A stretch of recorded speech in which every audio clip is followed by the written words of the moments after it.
accuse. L'île de Pâques et Kérouan, et les grands oiseaux qui s'amusent.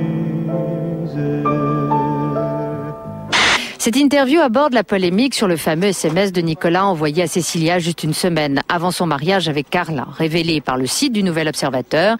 Si ce genre de site avait existé pendant la guerre, qu'en aurait-il été des dénonciations de juifs, s'interroge-t-elle. Cette comparaison avec la presse de la collaboration a provoqué la colère du directeur de la rédaction du Nouvel Observateur. Michel Labro se dit choqué par cette affirmation qu'il qualifie de pathétique et de parfaitement imbécile. Carla Bruni a fait ses excuses en fin de matinée sur le site de l'Express, sans tarder. Désormais, chaque année, à partir de la rentrée scolaire 2008, tous les enfants de CM2 se voient confier la mémoire d'un des 11 000 enfants français victimes de la Shoah. Rien n'est plus intime que le nom et le prénom d'une personne. Et rien ne touche autant un enfant que l'histoire d'un autre enfant de son âge, qui avait les mêmes jeux, les mêmes joies et les mêmes espérances que lui, mais qui, à l'aube des années 40, avait le malheur de répondre à la définition de juif. Hier soir, Nicolas Sarkozy a demandé aux élèves de CM2 d'honorer la mémoire d'un enfant français victime de la Shoah. Monsieur Sarkozy a 10 ans, un enfant n'est pas trop jeune pour prendre conscience d'un tel événement historique? Ah non, regardez-moi.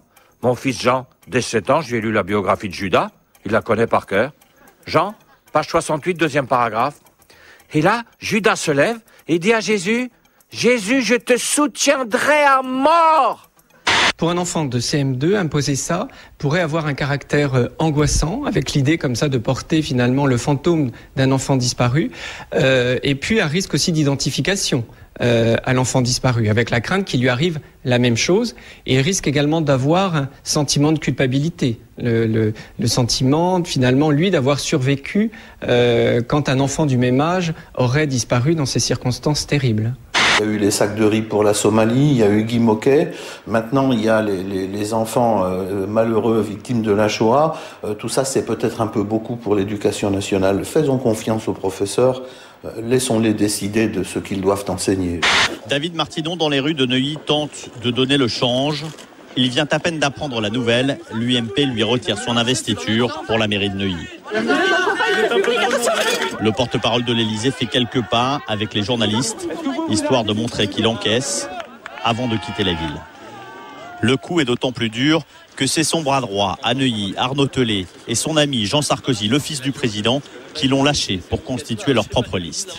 Avant de lâcher Martinon, le fils Sarkozy avait apporté tout son soutien au porte-parole de l'Élysée, et c'est là qu'on voit qu'il est fait pour la politique.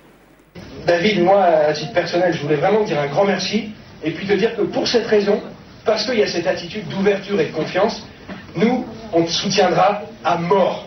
Il y avait un mec dans le temps m'a raconté, pour choisir le maire, il se mettait sous un arbre où il y avait des dindes. Et il donnait l'ordre d'ouvrir la bouche à tous les conseillers. Et le premier qui recevait une merde de dinde dans la bouche, il était maire. Ils ont eu le même problème au PS, ils ont eu la dinde. Non, je suis en finale de la Star Academy. Mais où je suis, quoi? Où je suis? Mais où je suis, putain? Raymond Lafeuille, il est chasseur de fantômes. Plus précisément, passeur d'âmes. Ce matin, dans le cimetière de son village, il a senti quelque chose. Ah, ça oppresse, ça oppresse.